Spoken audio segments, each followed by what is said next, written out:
बोले श्यावर रामचंद्र भगवान की जय। पवन सुत हनुमंत लाल की जय। महावीर बजरंग बली की जय। बालाजी महाराज की जय। सीताराम दरबार की जय।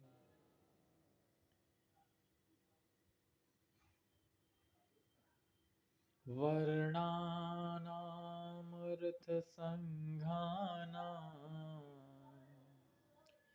रसानां छन्दसामपि मङ्गलानां च कर्तारो वन्दे वाणी विनायको भवानी शङ्करो वन्दे श्रद्धा विश्वासरूपिणो याभ्यां विना न पश्यन्ति सिद्धा स्वान्तस्थमीश्वरम् वन्दे बोधमयं नित्यं गुरुं शङ्कररूपिणम् यमाश्रितो हि वक्रोऽपि चन्द्रः सर्वत्र वन्दते नीलाम्भुजश्यामलकोमलाङ्गं सीतासमारोपितवामभागम् पाणौ महासायकचारुचापम् नमामि रामं रघुवंशनाथम्।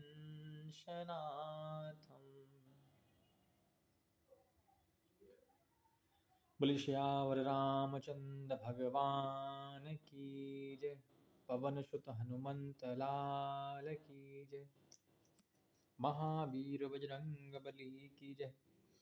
तो कल के सत्र में जो है हम लोगों ने श्री रामचरितमानस की किस तरीके से जो है प्रकाशन हुआ और किस तरीके से रचना पूरी हुई उसका वर्णन हमने सुना था। आज की कथा में हम लोग सुनेंगे कि किस तरीके से जो है यहाँ पर रामचरितमानस का गान तुलसी बाबा कर रहे हैं।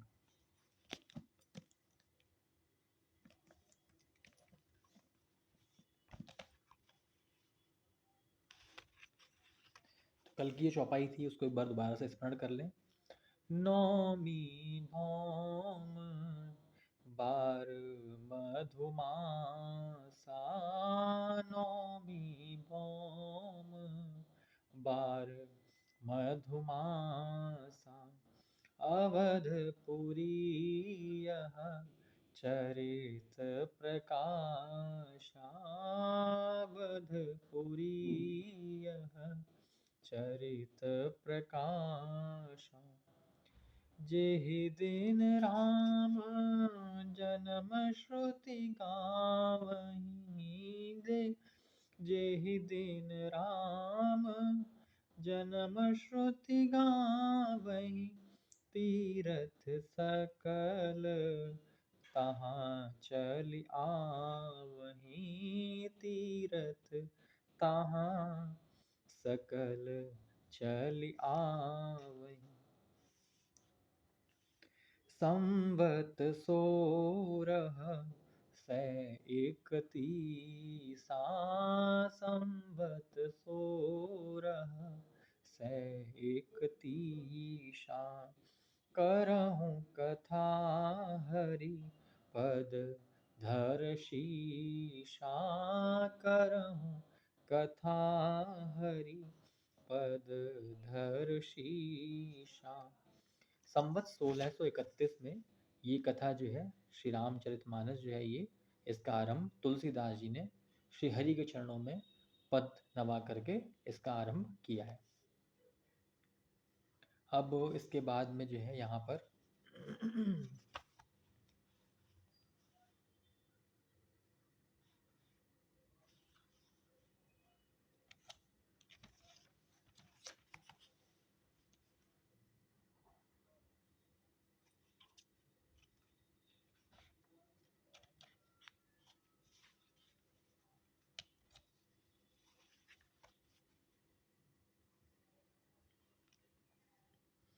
यहाँ पर तुलसीदास जी वर्णन कर रहे हैं कि इससे होगा क्या।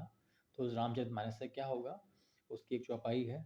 कठिन कुसंग कुपंथ कराला, कठिन कुसंग कुपंथ कराला, तिनके वचन बाघ हरिव्याला, तिनके तिनके वचन बाघ हरिव्याला, ग्रह कारज ना ना जंजाला, ग्रह कारज ना ना जंजाला, ते अति दुर्गम शैल विशाला, ते दुर्गम अति शैल विशाला।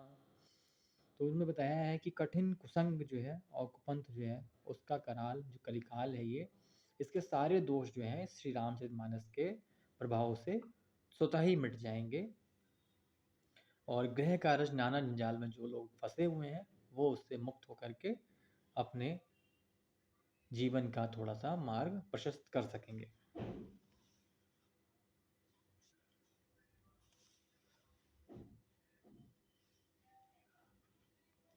इसके बाद में वर्णन आता है कि किस तरीके से जो है, जो श्री राम जी हैं, श्री राम जी जो हैं अनंत हैं, और उनके स्वयंवर की बात आती है कि सीए स्वयंवर कथा सुहाई, सरित सुहावन सो छवि छाई, नदी नाव पटु प्रश्न अनेका, केवट कुशल उत्तर सविवेका। कि सीता जी के स्वयंवर की जो सुंदर कथा है वही इस नदी में सुहावनी छवि छा रही है। अनेकों सुंदर विचारपूर्ण प्रश्न ही इस नदी की नावें हैं, और उनके विवेक युक्त उत्तर ही चतुर केवट हैं। तो इस तरीके से यहाँ पर श्री सीता जी के स्वयंवर का वर्णन भी किया गया है।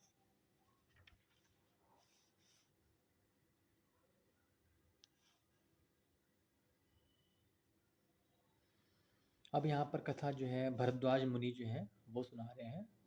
भरद्वाज मुनि जो है एक बार तो याज्ञवल्क्य जी के आश्रम में गए हैं और उनसे वो सारी कथा पूछ रहे हैं, श्री राम कथा।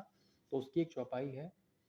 भरद्वाज मुनि बसहि प्रयागा, भरद्वाज मुनि बसहि प्रयागा, तिन्हि राम पद अति अनुरागा, तिन्हि राम पद अति अनुरागा, तापस सम दम दया निधाना, तापस शम दम दया निधाना, परमारथ पथ परम सुजाना, परमारथ पथ परम सुजाना।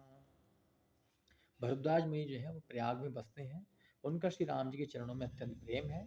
वे तपस्वी, निग्रही चित्त, जितेंद्रिय, दया के निधान और परमार्थ के मार्ग में बड़े ही चतुर हैं।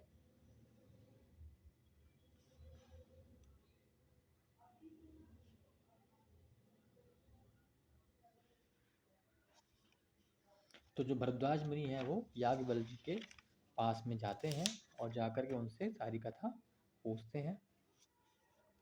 जैसा कि आपने कल सुना था कि 4 घाट हैं इसके, तो उसी तरीके से यहाँ पर अलग अलग कथा चारों घाटों पर चल रही है। तो राम कथा क्या है?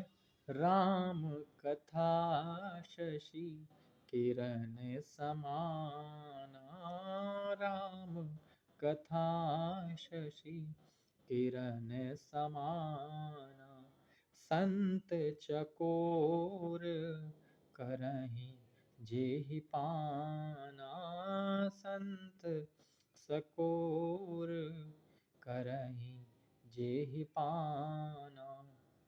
तो राम कथा जो है शशि किरण यानी कि चंद्रमा की किरणों के समान है।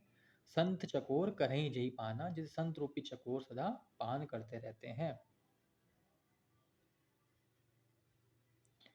फिर जो है कैलाश पर जो है श्री महादेव जो है पार्वती को यही कथा सुना रहे हैं।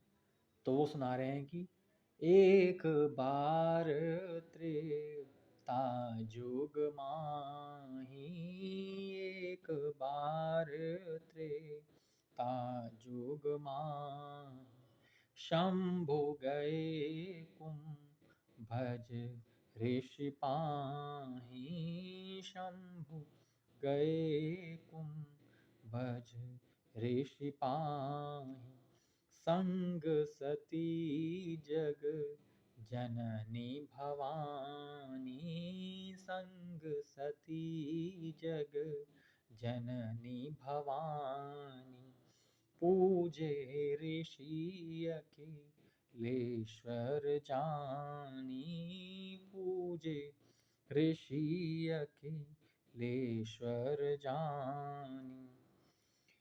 तो यहाँ पर जो है एक बार त्रेता में श्री महादेव जो है कुंभज ऋषि के आश्रम में गए हैं, याज्ञवल्क्य जी के आश्रम में, क्षमा करें अगस्त जी के आश्रम में, और साथ में जगत जननी माता भवानी है। और उनको आता देख करके जो ऋषि हैं अगस्त ऋषि, उन्होंने उनको प्रणाम किया है। अखिलेश्वर यानी कि अखिल ब्रह्मांड का नायक जान करके उनको प्रणाम किया। और यहाँ पर ये जब देखा कि जो है भवानी माता जो पार्वती है या जगत जननी भवानी सती जो है, उससे पहले सती थी पार्वती से पहले, तो उन्होंने जो है उनको प्रणाम किया। ऋषि ने महादेव को प्रणाम किया, तो उन्होंने कहा जब इन्होंने मुझे प्रणाम किया, इन्होंने महादेव को प्रणाम किया, तो ये क्या कथा सुनाएंगे। तो उनके मन में संशय हो गया और उन्होंने जो है कथा जो है सुनी तो, लेकिन उसका मनन नहीं किया और ऐसे ही वापस आ गई।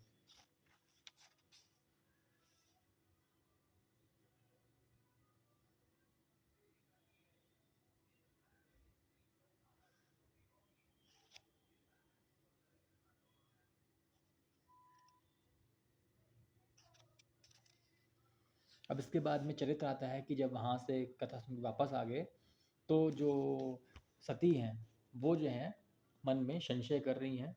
और उसी समय जो है एक चरित्र घटा कि श्री राम जी जो है त्रेता युग में, और यहाँ पर सीता जी का हरण करके रावण ले गया उनको, और उन्होंने शंकर जी ने उस समय वही चरित्र जो है उस रूप में उनको देखा। तो उनको संशय हो गया भवानी को कि जो है ये कैसे ईश्वर हो सकते हैं, कैसे भगवान हो सकते हैं जो अपनी पत्नी के विरह में तड़प करके रो रहे हैं, बिलख रहे हैं। तो उनके मन में संशय हो गया ये। इस संशय का निवारण जब उन्होंने शंकर भगवान से पूछा, तो उन्होंने समझाने की कोशिश करी, लेकिन वो समझ में नहीं पाई। तब शंकर जी ने उनको बोला कि आप जा करके परीक्षा लीजिए उनकी कि वो नर है नारायण है। तो वो जो है जा करके परीक्षा लेती हैं उनकी, और सीता जी का रूप धर करके उनके सामने प्रकट हो जाती हैं, श्री राम और लक्ष्मण जी के सामने। तो वो जो है इसलिए श्री राम और लक्ष्मण जो है उनको देख करके प्रणाम करते हैं और पूछते हैं कि माता आप कैसे घूम रही हैं, महादेव जी कहाँ हैं। जब वो ये सुनती हैं तभी जो है उनको बड़ा पश्चाताप होता है कि भगवान ने सही कहा था, महादेव ने सही कहा था, लेकिन मैंने उनकी बात नहीं मानी। उसका ये दुष्परिणाम है, उसी की ये सज़ा है कि यहाँ पर मेरा अपमान हो गया। और वापस आई वो, तो उन्होंने आकर के महादेव को प्रणाम किया। महादेव ने पूछा कि आप आ गई, बताइए आपने क्या परीक्षा ली। तो उन्होंने कहा कि मैंने कुछ परीक्षा नहीं ली और मैं ऐसे ही जो है वापस आ गई। उन्होंने झूठ बोल दिया।